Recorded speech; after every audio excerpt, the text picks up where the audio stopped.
Bidadi township ಪರ ವಿರುದ್ಧ ಇವತ್ತು ಚರ್ಚೆ ಮಾಡ್ತಾ ಇದ್ದೀವಿ. JDSನಿಂದ ಪ್ರದೀಪ್ ಅವರು, ಕಾಂಗ್ರೆಸ್ನಿಂದ ನಟರಾಜ್ ಗೌಡ ಅವರು ನಮ್ಮ ಜೊತೆಗಿದ್ದಾರೆ. ಅವ್ರನ್ನ ಪ್ರಶ್ನಿಸೋದಕ್ಕೆ ರೈತ ಪ್ರತಿನಿಧಿಗಳ ಅನೇಕರಿದ್ದೀರಿ. ಒಬ್ಬರ ನಂತರ ಒಬ್ಬರಂತೆ ಪ್ರಶ್ನೆ ತಗೊಳ್ಳೋಣ. ನಿಮ್ಮ ಹೆಸರು ಹೇಳಿ, ಆರಂಭ ಮಾಡಿ. ನನ್ನ ಹೆಸರು ಶ್ವೇತಾ ಅಂತ, ಹೊಸೂರಿಂದ ಬಂದಿದ್ದೀನಿ.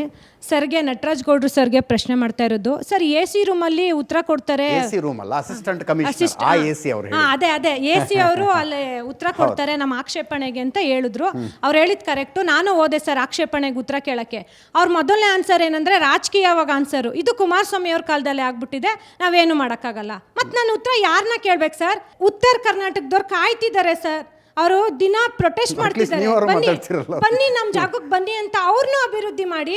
ಈಗ ಇಲ್ಲಿ ಅಭಿವೃದ್ಧಿ ಆಗೋಗಿದೆ ಸಾಕಷ್ಟು, ಎಲ್ಲರೂ ಖುಷಿಯಾಗೇ ಇದ್ದಾರೆ, ಎಲ್ಲ ಒಳ್ಳೆ ಕೆಲಸದಲ್ಲಿ ಇದ್ದಾರೆ, ಎಲ್ಲ ಚೆನ್ನಾಗೇ ಇದ್ದಾರಲ್ವಾ.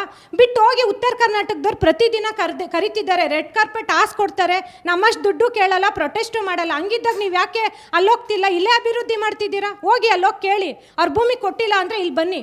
ನಾನು ಉತ್ತರ ಕರ್ನಾಟಕದಲ್ಲೂ ಕೂಡ ಕೈಗಾರಿಕೆಗೋಸ್ಕರ ಅಲ್ಲಿ ಲ್ಯಾಂಡ್ ಅಕ್ವಿಷನ್ ಆಗ್ತಾ ಇದೆ, ಬಿಜಾಪುರದಲ್ಲಿ ಆಗ್ತಾ ಇದೆ, ಬೆಳಗಾವಿಯಲ್ಲಿ ಆಗ್ತಾ ಇದೆ. ಸೊ ಆ ನಿಟ್ಟಿನಲ್ಲಿ ಅಭಿವೃದ್ಧಿ ಅನ್ನೋದು ಎಲ್ಲ ಕಡೆ ವಿಸ್ತರಣೆ ಆಗಬೇಕು. ಸಾಧನೆ ಅನ್ನೋ ಥರ ಕೇಳಿಲ್ಲ, ಅಲ್ಲಿ 10,000 ಎಕರೆ ತಗೊಂಡಿದ್ದೀವಿ, ಇಲ್ಲಿ 1,000 ಸಾಧನೆ. ಮುಂದೇನು ಹೇಳಿ, ನಮಗೆ ಮುಂದೇನು ಹೇಳಿ. ನಮ್ದು ಒಂದು ಈ ಮೈಸೂರು ಸ್ಯಾಂಡಲ್ ಸೋಪ್ ಇದೆ, ಅಲ್ಲಿ ಇನ್ನೇನು ಮಾಡೋದಕ್ಕಾಗೋದಿಲ್ಲ. ಮಾರ್ಜಕ ಕಂಪನಿ, ಸ್ವಿಗ್ಗಿ ಝೊಮ್ಯಾಟೊ ಡೆಲಿವರಿ ಮಾಡ್ಬೇಕು ಅನ್ನೋರು ಕೂಡ ಬೆಂಗಳೂರಿಗೆ ಬರ್ಬೇಕಾ? ಇಲ್ಲ, ಹಂಗಿಲ್ಲ. ಈಗ ಅದಕ್ಕೇನೆ ಡಿಸೆಂಟ್ರಲೈಸ್ ಆಗಬೇಕಲ್ಲ. ಸಬರ್ಬನ್ ಈಗ ಏನು ಬೆಂಗಳೂರು ಸುತ್ತಮುತ್ತಲು ಎಲ್ಲೆಲ್ಲಿ ಜಾಗಗಳಿದೆ, ಸ್ಯಾಟಲೈಟ್ ಟೌನ್ಶಿಪ್ ಕಾನ್ಸೆಪ್ಟ್ ಅಂತ ಯಾಕೆ ಬಂದಿರತಕ್ಕಂಥದ್ದು? ಈ ರೀತಿ ಬೆಂಗಳೂರಿನ ಜನನಿಬಿಡ ಪ್ಲೇಸನ್ನು ಸ್ವಲ್ಪ ವಿರಳ ಮಾಡಬೇಕು, ಆಚೆಗೂ ಕೊಡಬೇಕು ಅಂತೇಳಿ. ಈಗ ಬೆಂಗಳೂರಿನ ಬಿಡದಿನಲ್ಲಿ ಜನ ಏನಿದ್ದಾರೆ ಅವ್ರಿಗೂ ಬೆಂಗಳೂರದು ಅವಕಾಶಗಳು, ಅನುಕೂಲಗಳು, ಆರ್ಥಿಕ ಅವಕಾಶಗಳು ಅನುಕೂಲ ಆಗೋದಾದರೆ ಮಾಡಲಿ ಬಿಡಿ, ಅದಕ್ಕೆ ಅವಕಾಶ ತಗೊಳ್ಳಿ. ನೀವು ಹೇಳಿದ ನಿಜ, ಮಂಗಳೂರಲ್ಲೂ ಆಗಬೇಕು, ಬೆಳಗಾವಿಲೂ ಆಗಬೇಕು, ಕಲಬುರಗಿನಲ್ಲೂ ಆಗಬೇಕು, ಅದು ನಾನು ಒಪ್ತೀನಿ. ಅದಕ್ಕೆ ಅಲ್ಲೂ ಕೂಡ ನಡೀತದೆ. ಅಲ್ಲಿ ಏನು ಜಾಗಕ್ಕೆ ಅನುಕೂಲ ತಕ್ಕಂಥದ್ದು ಏನಿದೆ, ಬಳ್ಳಾರಿನಲ್ಲಿ ಜವಳಿ ಪಾರ್ಕ್ ಮಾಡ್ಬೋದು, ಕಲಬುರಗಿನಲ್ಲಿ ಜವಳಿ ಪಾರ್ಕ್ ಮಾಡ್ಬೋದು, ಅದು ಮಾಡ್ತಾ ಇದ್ದಾರೆ. ಇಂಡಸ್ಟ್ರಿ ನಡೀತಾ ಇದೆ. ನಿಧಾನಕ್ಕೆ ಮಾಡಿ, ಏನು ಅರ್ಜೆಂಟ್ ಇದೆ? ಈಗ ನಡೀತಾ ಇದೆ, ನಿಧಾನಕ್ಕೆ ಮಾಡ್ರಿ, ಏನು ಅರ್ಜೆಂಟ್ ಏನಿದೆ? ನಮ್ಗೆ ಅರ್ಜೆಂಟ್ ಇರೋದಿಲ್ಲ, ನಮ್ಗೆ ಅರ್ಜೆಂಟ್ ಇದೆ. ಇಲ್ಲಿ ಇದನ್ನ ಅಲ್ಲಿ ಯಾರು ಹೋರಾಟ ಮಾಡ್ತಾ ಇಲ್ಲ, JDS BJP ಯಾರು ಹೋರಾಟ ಮಾಡ್ತಾ ಇಲ್ಲ. ಯಾಕಂದ್ರೆ ಅಲ್ಲಿ ಅವ್ರಿಗೆ ರಾಜಕೀಯ ಇಲ್ಲ, ಅಸ್ತಿತ್ವದ ಇಲ್ಲ. ಇಲ್ಲಿ ಅಸ್ತಿತ್ವ ಪರವಾಗಿರುವಂಥವ್ರು, ಟೌನ್ಶಿಪ್ನ ಪರವಾಗಿರುವಂಥವ್ರು. ನಮಸ್ತೆ, ನನ್ನ ಹೆಸರು ರಂಜಿತ್ ರಾಜಣ್ಣ ಅಂತ, ನಾನು ಹೊಸೂರು ಗ್ರಾಮಕ್ಕೆ ಸೇರಿರೋನು. ಓಕೆ. ಸೊ ಇವ್ರು ಹೇಳಿದ್ದು ಅಸಿಸ್ಟೆಂಟ್ ಕಮಿಷನರ್ ಅವರು ಅಲ್ಲಿ ಹೋದ ರೆಸ್ಪಾಂಡ್ ಮಾಡಿಲ್ಲ ಅಂತ ಒಂದು ಮಾತು ಹೇಳಿದ್ರು. ಅಲ್ಲಿ ಹಿಂಗಾಗಿದೆ ಅಂದರೆ ನಾನು ಅವ್ರನ್ನ ಭೇಟಿ ಮಾಡಿದ್ದೀನಿ, ನಾವು ಎಲ್ಲ 100 ಜನ ಹೋಗಿದ್ದೀವಿ. ಅಲ್ಲಿ ಏನಾಗುತ್ತೆ ಅಂತಂದರೆ ಕೆಲವರು ಈಚೆ ಕಡೆಯಿಂದ ಬರೋದು, ನ್ಯೂಸ್ ತೊಗೊಳೋದು ಅಥವಾ ಇಂಡೈರೆಕ್ಟಾಗಿ ಹೇಳೋದು, ಅಲ್ಲಿ ವಿಷಯಗಳು ತೊಗೊಳೋದು. ಅವ್ರು ಏನಂದ್ರೆ ಅಭಿವೃದ್ಧಿ ಪರವಾಗಿ ಒಂದು 4-5 ಮಾತಾಡ್ಬೋದು, ಅದನ್ನು ತೊಗೊಂಡು ಹಿಂಗೆ ಮಾಡ್ತವ್ರೆ ಅಂತ ಒಂದು ಪಕ್ಷದ ಪರವಾಗಿ ಅವರು ನೆಗೆಟಿವ್ ತೊಗೋಬೋದು ಅಂತ ಅಂದ್ಬಿಟ್ಟು. ಏನಂದ್ರಿ? ರಂಜಿತ್ ರಾಜಣ್ಣ. ರಂಜಿತ್ ಅವರೇ, ಒಂದು ಯೋಜನೆ ಅಂದರೆ ಟ್ರಾನ್ಸ್ಪರೆಂಟ್ ಆಗಿರ್ಬೇಕಲ್ಲ? ಹೌದು, ನಾನು ಟ್ರಾನ್ಸ್ಪರೆಂಟ್. ಈಗ ತಲೆತಲಾಂತರಗಳಿಂದ ಇರುವ ಜಮೀನು ಯಾವುದೋ ಒಂದು ಪ್ರಾಜೆಕ್ಟಿಗೆ ಹೋಗ್ತಾ ಇದೆ ಅಂತಂದರೆ, ಜಮೀನು ಕಳ್ಕೊಳ್ತಾ ಇರುವವರಿಗೆ ಕೊಡಬೇಕಾದ ಅಷ್ಟು ಮಾಹಿತಿಯನ್ನು ಕೊಡಬೇಕಾದದ್ದು ಸರ್ಕಾರದ ಕೆಲಸ. ಹೌದು. ಫಸ್ಟು ಬರ್ಬೇಕ್ರಿ, ಒಂದು ಅಧಿಕಾರಿಗಳ ಟೀಮ್ ಒಂದು ಬರಬೇಕು. ಈಗ ಟೀಮನ್ನ ಭೇಟಿ ಮಾಡಿದರೆ ಎಲ್ಲರೂ ಅನುಕೂಲವಾಗಿ ಕರೆದಿದ್ದಾರೆ. ಪಶ್ಚಿಮ ಬಂಗಾಳದಲ್ಲಿ ತುಂಬಾ ದೂರ ಇಲ್ಲ ಸರ್. ಮಮತಾ ಬ್ಯಾನರ್ಜಿ ಅವರು ನಂದಿಗ್ರಾಮದಲ್ಲಿ ಟಾಟಾ ಪ್ರಾಜೆಕ್ಟ್ ವಿರುದ್ಧ ಹೋರಾಟ ಮಾಡಿದ್ರಲ್ಲ, ಆ ಪ್ರಾಜೆಕ್ಟ್ ಗುಜರಾತಿಗೆ ಶಿಫ್ಟ್ ಆಯಿತು. ನಾ ಗುಜರಾತಿಗೆ ಹೋದಾಗ ಅಲ್ಲಿ ಲ್ಯಾಂಡ್ ಅಕ್ವಿಸಿಷನ್ ಹೆಂಗಾಯಿತು ಅಂತ ನನಗೇನು ಇದ್ರದ್ದೇನು ತಲೆಯಲ್ಲಿರಲಿಲ್ಲ. ಆವಾಗ ಲ್ಯಾಂಡ್ ಅಕ್ವಿಸಿಷನ್ ಹೆಂಗಾಯಿತು ಅಂತ, ರೈತರನ್ನ ಹೆಂಗೆ ವಿಶ್ವಾಸಕ್ಕೆ ತೆಗೆದುಕೊಳ್ಳಲಾಯಿತು ಅನ್ನೋದ್ರ ಬಗ್ಗೆ ಒಂದು ಕಥೆ ಹೇಳಿದ್ರು ಅವರು. ಹೆಂಗಿತ್ತು ಆ ಇಡೀ ಪ್ರಾಸೆಸ್ಸು ಅಂತ. ಆ ಪ್ರಾಸೆಸ್ ಇಲ್ಲಿ ಮಾಡಿದರೆ ಬಹುಶಃ ಪ್ರತಿಭಟನೆ ಇದ್ರ ಅರ್ಧ ಆಗ್ತಿತ್ತೋ ಏನೋ. ಇರಿ ರಂಜಿತ್ ಅವರು, ಅಲ್ಲ ಸರ್, ಇವ್ರು ಸುಳ್ಳು ಹೇಳ್ತಿದಾರಾ? ನಮ್ಮ ಮನೆಗೆ ಯಾವ ಅಧಿಕಾರಿನೂ ಬಂದಿಲ್ಲ, ನಮ್ಮ ಊರಿಗೆ ಯಾವ ಅಧಿಕಾರಿ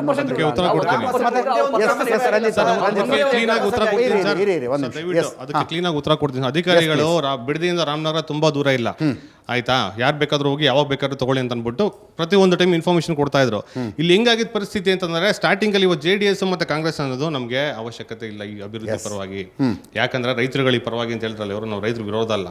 ನಾವು ಹುಟ್ಟಿದಾಗಿಂದ ಅಲ್ಲೇ ಬಂದಿರೋ ರೈತರ ಎಮೋಷನ್ಸ್ಗಳು ಗೊತ್ತು ನಮಗೆ. ನಾವು ರೈತರು ಪರವಾಗಿ ಇರೋದಿಲ್ಲ, ಇಲ್ಲಿ ಬಂದಿರೋ ಪ್ರತಿಯೊಬ್ಬರು. ಪ್ರಾಜೆಕ್ಟ್ ಯಾಕೆ ಅನಿವಾರ್ಯ ಇದೆ, ಅಧಿಕಾರಿಗಳು ಯಾಕೆ ಬಂದಿಲ್ಲ ಅಂದರೆ, ಸ್ಟಾರ್ಟಿಂಗಿಂದಲೇ JDS ಅನ್ನೋ ಒಂದು ಮುಖಾಂತರವಾಗಿ ಜನಗಳು ಗಲಾಟೆ ಹೊಡೆಯೋದು ಮಾಡೋದು ಈ ಥರ ಮಾಡಿದಾಗ, ಜನಗಳಿಗೆ ಈ ಥರ ಮೈಂಡಲ್ಲಿ ತುಂಬ ಗಲಾಟೆ ಮಾಡಿ ಅಂತ ತುಂಬ ಮಾಡಿದಾಗ, ಒಬ್ಬ ಅಧಿಕಾರಿ ಬಂದಾಗ ಅವ್ರು ಅವಮಾನ ಮಾಡಿ ಕಳಿಸಿದಾಗ, ಅಷ್ಟು ಎಜುಕೇಷನನ್ನು ತೊಗೊಂಡು ಮಾಡಿ ಅವ್ರು ಅಷ್ಟು ನೀಟಾಗಿ ಬರ್ತೀವಿ ಅನ್ನೋ ಉದ್ದೇಶ ಇದ್ದಾಗ ಈ ವಿಷಯಗಳನ್ನು ಕೇಳಿದಾಗ ಅವ್ರೇನಂತಾರೆ, ಅನುಕೂಲವಾಗಿ ನೀವು ಯಾವಾಗಾದ್ರೂ ಇಲ್ಲಿ ಬನ್ನಿ, ನಾನು ಉತ್ತರ ಕೊಡ್ತೀನಿ ಅಂತಾರೆ. ಅದು ತಪ್ಪ. ಊರೂರಿಗೆಲ್ಲ ಪ್ರತಿಯೊಬ್ಬರು ವಿಷಯನ, ಪ್ರತಿಯೊಂದು ಇನ್ಫಾರ್ಮೇಷನ್ ಕೂಡ ಅವ್ರಿಗೆ ರಾಮನಗರಕ್ಕೆ ಕರ್ಸ್ಕೊಂಡು ಎಲ್ಲ ರೈತರುಗಳ ಹತ್ರ ಮಾತಾಡಿ ಬಂದಿರಿ. ಆಮೇಲೆ ಇಷ್ಟು ಜನ ಪರವಾಗಿದ್ದೀವಲ್ಲ ಸರ್ ರೈತರು, ನಾವೆಲ್ಲ ದಡ್ರ ಸರ್ ಹಾಗಾದ್ರೆ ನಾವೆಲ್ಲ ರೈತರ ಮಕ್ಕಳಲ್ವಾ? ರೈತರ ಬಗ್ಗೆ, ವ್ಯವಸಾಯದ ಬಗ್ಗೆ ಗೊತ್ತಿಲ್ವಾ? ಅಥವಾ ಈ ದೇಶಗಳ ಬಗ್ಗೆ ಗೊತ್ತಿಲ್ವಾ?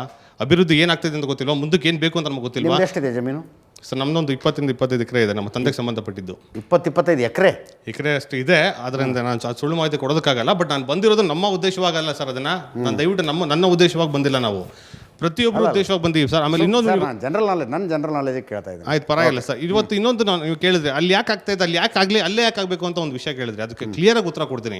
ನೀವು ಹೇಳಿದ್ರೆ ಇದಲ್ಲ, ಇದು ಕರ್ನಾಟಕ ಸಮಸ್ಯೆ ಆಗ್ಬಿಟ್ಟಿದೆ, ಕರ್ನಾಟಕ ಜನ ನೋಡ್ತಾ ಇದ್ದಾರೆ ಅಂತ. ಅದಕ್ಕೊಂದು ನಿಜವಾದಂಥ ಸತ್ಯ ಹೇಳ್ತೀನಿ. ಅಲ್ಲಿ ಟೌನ್ಶಿಪ್ಪನ್ನು ಬಿಟ್ರಿ, ರೆಡ್ ಝೋನನ್ನು ಬಿಟ್ರಿ, ಅಲ್ಲಿ ಸರ್ ನೀವು ಅಜಿತ್ ಸರ್ ಬನ್ನಿ ನನ್ನ ಜೊತೆ ಒಂದು ದಿನ ರೌಂಡ್ ಬಿಡಿಸ್ತೀನಿ. ಬಿಡದಿ ಏನೋ ಇಂಡಸ್ಟ್ರಿಯಲ್ ಏರಿಯಾ ಮತ್ತು ಆರವಳ್ಳಿ ಇಂಡಸ್ಟ್ರಿಯಲ್ ಇದೆಯಲ್ಲ, ನೆಕ್ಸ್ಟ್ ಫ್ಯೂಚರಲ್ಲಿ ಅದನ್ನ ಬಿಟ್ಟರೆ ಆ ಕೊಳಚೆ ನೀರು ಪ್ರದೇಶಗಳಿದೆಯಲ್ಲ, ಪ್ರತಿದಿನ ಅಲ್ಲೇ ಓಡ್ತಾ ಇದ್ದೀವಿ ನಾವೀಗ. ಏನಾಗುತ್ತೆ ಅಂತ ನಾನು ನಿಮ್ಗೆ ಸತ್ಯವಾದಂಥ ಮಾಹಿತಿ ತೋರಿಸ್ತೀನಿ. ಬಿಟ್ಟರೆ ನೆಕ್ಸ್ಟ್ ಫ್ಯೂಚರ್ 5 ವರ್ಷ 10 ವರ್ಷದಲ್ಲಿ ಏನಾಗುತ್ತೆ ಅಂತ. ಸರ್ ಸ್ವಂತ ಹೈವೇ ಜಮೀನುಗಳಲ್ಲಿ ಪ್ರಾಪರ್ಟಿಗಳಿದಾವಲ್ಲ, 100 ಎಕರೆ ಪಾರ್ಕಿಂಗ್ ತೊಗೊಂಡಿದ್ದಾರೆ ಸರ್. ಎಂಥ ಹೈವೇ ಗೊತ್ತಾ? ತೆಂಗಿನ ಮರಗಳಿದ್ವು, ಅಲ್ಲೂ ವ್ಯವಸಾಯ ಮಾಡ್ತಾಯಿದ್ರು. ಇವತ್ತು 100 ಎಕರೆ ತೊಗೊಂಡಿದ್ದಾರೆ. ನಮ್ಮ ಪರಿಸ್ಥಿತಿ ಏನಾಗುತ್ತೆ ಅಂದರೆ ಬಿಟ್ಟರೆ ಅದನ್ನು ನಾವು ಕೂಡ ಬಾಡಿಗೆ ಕೊಡ್ತೀವಿ. ಆ ವ್ಯವಸಾಯಿಗಳನ್ನ ಪರಿಸ್ಥಿತಿಗಳನ್ನ ನೋಡಿದ್ರಲ್ಲಿ ನಾವು ಕೂಡ ಬಾಡಿಗೆ ಕೊಡ್ತೀವಿ, ನಾವು ಆರಾಮಾಗಿರ್ತೀವಿ. ಒಳಗಡೆ ಇರೋ ರೈತರುಗಳಿಗೆ 2.5 ಕೋಟಿ ದುಡ್ಡನ್ನು ಕೊಡ್ತಾರೆ ಅಂತ ಹೇಳ್ತಾರಲ್ಲ, ಅದನ್ನ ಯಾರು ತಂದು ಕೊಡ್ತಾರೆ ಹೋಗ್ಲಿ? ಅವ್ರಿಗೆಲ್ಲ ಎಷ್ಟು ಜನ 60 ಲಕ್ಷ 50 ಲಕ್ಷಕ್ಕೆ ಬೇಡ ಅಂತಾರೆ ಅವರು. ನಾವು ಕೃಷಿ ಮಾಡ್ಕೊಂಡಿರ್ತೀವಿ ಅಂತ ಮಾಡ್ಕೊಂಡ್ಬಂದ್ರಲ್ಲ ಸರ್. ಈಗ ಇತಿಹಾಸದಿಂದ 15 ವರ್ಷ 20 ವರ್ಷದಿಂದ ರಿಜೋನ್ ಮಾಡಿದಾಗಿಂದ ಯಾವ ರೈತರುಗಳು ಮಾರ್ಕೊಂಡಿಲ್ಲ ಅಂತಂದ್ರೆ ನಾನು ಯೋಜನೆ ವಿರುದ್ಧವಿರುವ ರೈತರನ್ನು ಕೇಳಿದೆ, ನೀವು ಹೋಗಿ ಮಾರ್ಕೆಟ್ನಲ್ಲಿ ನಿಮ್ಮ ಜಮೀನು ಮಾರ್ತೀನಿ ಅಂದರೆ ಏನು ರೇಟ್ ಇದೆ ಅಂತ. 80 ಲಕ್ಷದಿಂದ 1 ಕೋಟಿ ಬರ್ಬೋದು ಸರ್ ಅಂತಾರೆ. ಸರ್ಕಾರ ಅದ್ರ ಡಬಲ್ ಕೊಡ್ತಾ ಇದ್ದೀರಿ, ಯಾಕೆ ಕೊಡೋದಿಲ್ಲ ನೀವು ಅಂತ ಕೇಳಿದ್ರೆ ಮನಸ್ಸಿಲ್ಲ ಅಂತಾರೆ. ಇದನ್ನು ಬಿಟ್ಟರೆ, ಈ ಪ್ರಾಜೆಕ್ಟನ್ನು ಬಿಟ್ಟರೆ ಮತ್ತೆ ಅದೇ ರಿಯಲ್ ಎಸ್ಟೇಟ್ ಮಾಫಿಯಾ ಆಗ್ತದೆ. ಅಲ್ಲಿ ಮತ್ತೆ ಬಡವ್ರಿಗೆ ಅಷ್ಟು ಜನ, ತುಂಬ ಜನಕ್ಕೆ 50 ಲಕ್ಷ 60 ಲಕ್ಷ ಥರ ಮಾರ್ಕೊಂಡು ಜನ ಹಾಳಾಗ್ತಾರೆ. ಹೊರತು ಹೈವೇ ಪ್ರಾಪರ್ಟಿಗಳಿರೋರು ನನ್ನೂ ಸೇರಿಸೆ ನಾವುಗಳು ಆರಾಮಾಗಿರ್ತೀವಿ. ಬಟ್ ಎಲ್ರಿಗೂ ಅನುಕೂಲ ಆಗಬೇಕು. ಈ ಪ್ರಾಜೆಕ್ಟ್ ಸರ್ ನಾವು ದೇಶಗಳನ್ನು ಸುತ್ತಿದ್ದೀವಿ. ನಾನು ಹೊರ ದೇಶಗಳಲ್ಲಿ ಕೆಲಸ ಮಾಡಿದ್ದೀನಿ, ಒಂದು MBA ಮಾಡಿದ್ದೀನಿ.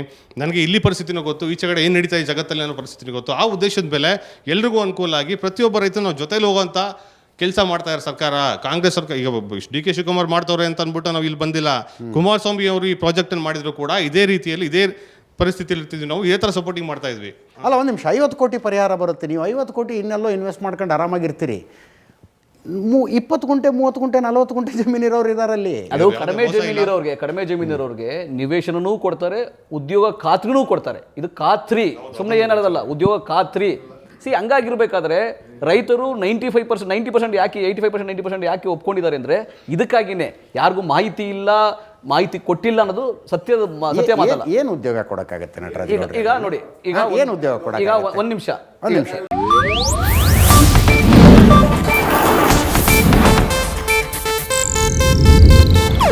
ಇದು ಏಷ್ಯಾನೆಟ್ ನ್ಯೂಸ್ ನೆಟ್ವರ್ಕ್ ಪ್ರಸ್ತುತಿ.